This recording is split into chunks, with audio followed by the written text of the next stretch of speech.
बिस्मिल्लाहिर्रहमानिर्रहीम। मैं यासिर जंजुआ और आप देख रहे हैं ट्रेंड्स ऑफ पाकिस्तान। आसमा फरीद हमारे साथ हैं, माहिर नफ्सियात हैं, और इनकी ख़ास बात ये है कि ये ख़वातीन जो नशे की आदत में मुब्तला हो चुकी हैं उनका इलाज करती हैं। यहाँ इस्लामाबाद में ये बहुत सारे ऐसे मरीज़ों को देखती हैं जो कि नशे में मुब्तला हो चुकी हैं। अस्सलाम वालेकुम। वालेकुम अस्सलाम। तो आप एक इंतहाई मुनफरिद काम कर रही हैं सोसाइटी में।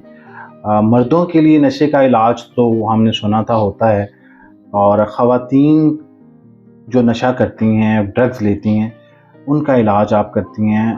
तो कैसे ज़रूरत महसूस हुई, और सबसे अहम और सबसे पहले तो ये बताएं कि क्या वाकई इतनी तादाद बढ़ चुकी है ख़वातीन में नशे की कि नौबत यहाँ तक आ गई है कि आपको बाकायदा एक जगह पे उनको ला के उनका इलाज करना पड़ रहा है?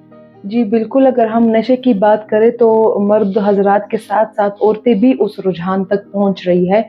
इसकी सबसे बड़ी वजह हम ये कहते हैं कि उनकी जो गैदरिंग हो गई, यूनिवर्सिटी, कॉलेजेस आज इस लेवल पर पहुँच चुके हैं कि वहाँ ड्रग्स बहुत आसानी से मिल रही होती है, और स्टूडेंट्स ही एक डीलर्स बन चुकी होती है जो और स्टूडेंट्स को इसमें मुब्तला अच्छा, करती है। ये केस आपके पास रिपोर्ट होता है इस जी तरह? बिल्कुल, रिपोर्ट होता है कि एक ही स्टूडेंट हो रही है, वो खुद नहीं यूज़ करती पर और स्टूडेंट्स को इस चीज़ में मुब्तला कर रही होती है।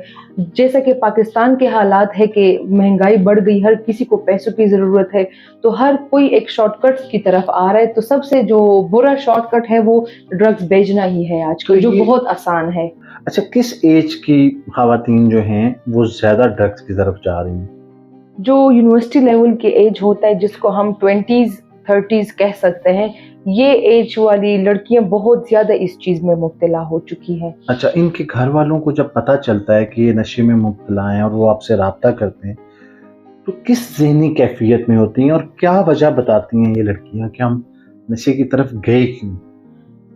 अक्सर जो हम ये सुनने को हमारे लिए आता है कि जब वो अब पहले तो उनके पेरेंट्स को पता ही नहीं होता। जब वो शुरू में कर रही होती है, या तो वो हॉस्टलाइज होती है, तभी उनके घर वालों को नहीं पता होता, या वो कम मिकदार में कर रही होती है, मैनेजेबल होता है, लेकिन हर एक नशा थोड़ा-थोड़ा करके नफ्सियाती मरीज़ बना देती है एक इंसान को। जब हालात सर से ऊपर चले जाते हैं, जब वो सही वाक़ई में मेंटल डिसऑर्डर की पेशेंट्स बन जाती है, फिर उनकी फैमिली को रियलाइज़ हो जाता है कि मेरी बेटी तो पहले इस तरह नहीं थी, इस तरह बिहेवियर नहीं कर रही थी, अब कर रही है।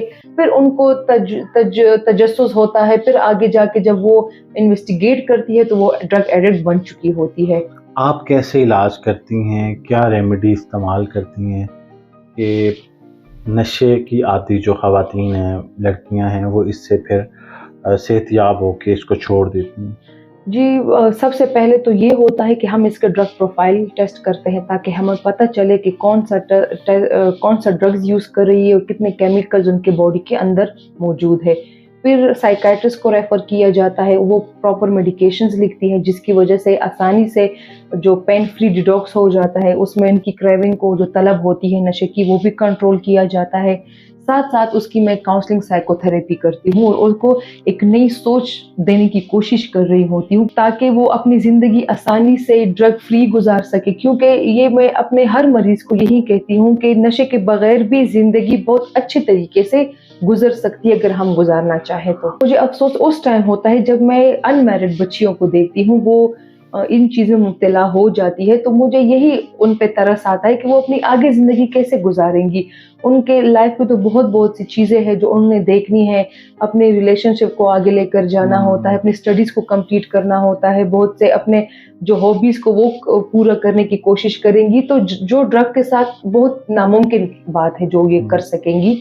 तो उस हवाले से मैं बहुत दिल मेरा खफ़ा हो जाता है। लेकिन ये है कि हम जब काउंसलिंग करते हैं, वो हमारे पास आती है, तो मैं हर पेरेंट्स से यही कहती हूँ कि इसमें कोई शर्माने की बात नहीं है। अगर आपकी बच्ची इस चीज़ में मुब्तला है, तो आप बगैर झिझक के हमसे राब्ता करें, आपका राज़ राज़ ही रखा जाएगा, ना ही आपकी फैमिली को खबर हम देंगे, ना वो डिस्क्लोज़ नहीं होगा। अच्छा, एक बड़ी अहम बात है यहाँ पे, अगर कोई देखने वाला ये सोच रहा हो कि वो इस तरह के नशे की आदत में खुदा न खास्ता मुब्तला है, और वो इंडिपेंडेंटली इनफरादी तौर पे आपसे कंसल्ट करना चाहें, तो और ये भी कहें कि हमारे पेरेंट्स को ना पता चले, तो फिर इस केस में क्या आप पेरेंट्स को इन्फॉर्म करते हैं कि हम आपके बच्चे का इलाज कर रहे हैं, या फिर ये फिर आप प्राइवेसी नहीं जी, हम बीइंग अ साइकोलॉजिस्ट हमारा यही एथिक्स हमें बताती है कि मरीज़ आपको जो बात कहे वो आपने अपने तक ही महदूद रखनी है। अच्छा। अगर वो इंडिपेंडेंट है और वो खुद इलाज करना चाहता है तो हम उसको सपोर्ट करेंगे उस चीज़ में,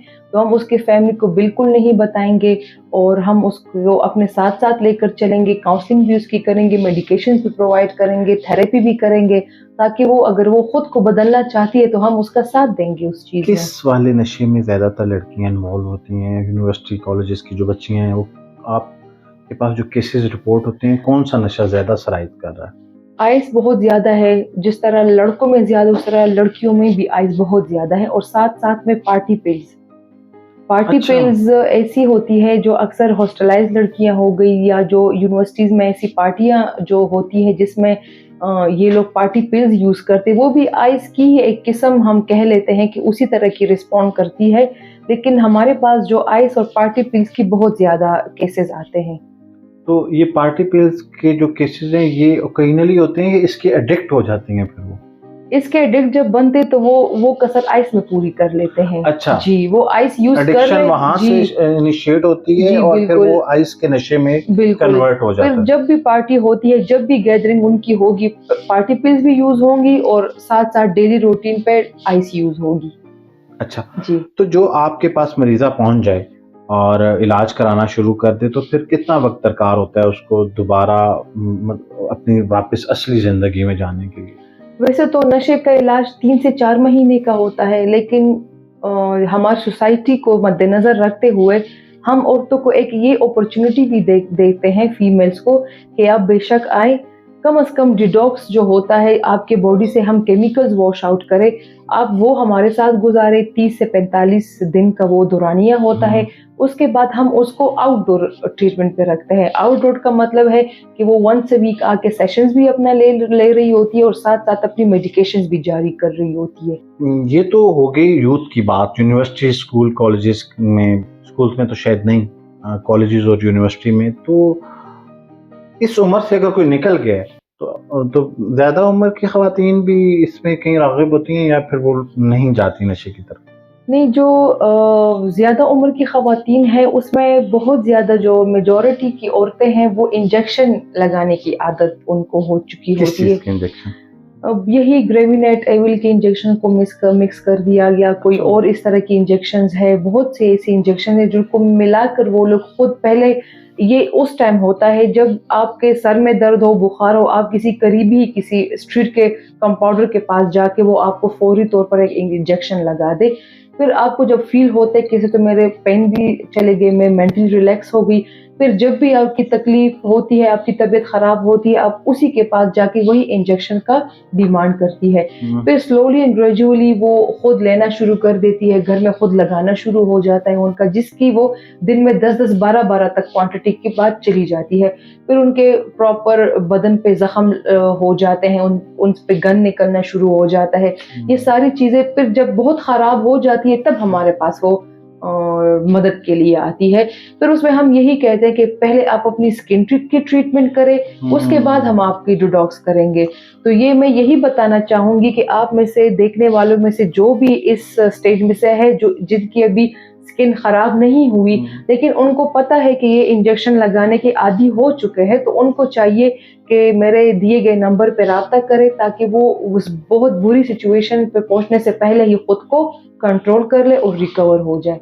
बड़ी अहम बात ये है कि क्या ये एक्सपेंसिव है इलाज इसका, जो लोग इलाज कराना चाहें, जो लड़कियां अगर देख रही हैं आपको, ख़वातीन जो इसमें हैं, तो उनके ज़हन में फ़ौरन वो बजट वाला सीन भी आया हो शायद कि जी, इतना महँगा इलाज नहीं है जितना आइस महँगी है। अगर वो एक दिन में जितना ग्राम वो आइस यूज़ करती है, उसमें शायद पूरा इलाज आ जाए जी इनका। साथ अच्छा, में ये बड़ी प्रॉपर मेडिकेशंस, काउंसलिंग समेत सब कुछ। बड़ी अहम बात है। इन्होंने कहा कि जी जितना एक दिन कोई आइस के नशे में पैसा खर्च करता है, शायद उतने पैसे में इनका इलाज मुमकिन हो। बदकिस्मती से हमारे मुआशरे में ये चीज़ बढ़ रही है। आसमा साहिबा काविश कर रही हैं इसको रोकने के लिए, और मुख्तलिफ केसेस को इन्होंने डिस्कस किया कि इन्होंने हैंडल भी किए और लोग उससे सेहतयाब भी हो रहे हैं। अगर आप अपने इर्द गिर्द किसी ऐसे शख्स, ऐसे दोस्त को जानते हो, तो आप प्लीज़ ये नीचे दिए गए नंबर पे आसमा साहिबा से रब्ता कर सकते हैं اور اس کا علاج کروا سکتے ہیں، کیونکہ یہ بہت ضروری ہے۔ عمر کے جس حصے میں یہ بتا رہی ہیں کہ خواتین اس جانب چل پڑتی ہیں تو شاید آنے والی زندگی جو ہے وہ اندھیروں میں ڈوب جائے، لیکن اگر کوئی ایک شخص بھی آپ کی وجہ سے یا آپ کے ارد گرد اس نشے کی عادت سے باہر نکل جاتا ہے تو ایک روشنی کا سفر اس کے لیے سامنے موجود ہے۔ آپ کا بہت بہت شکریہ جی، تھینک یو سو مچ۔ شکریہ جی۔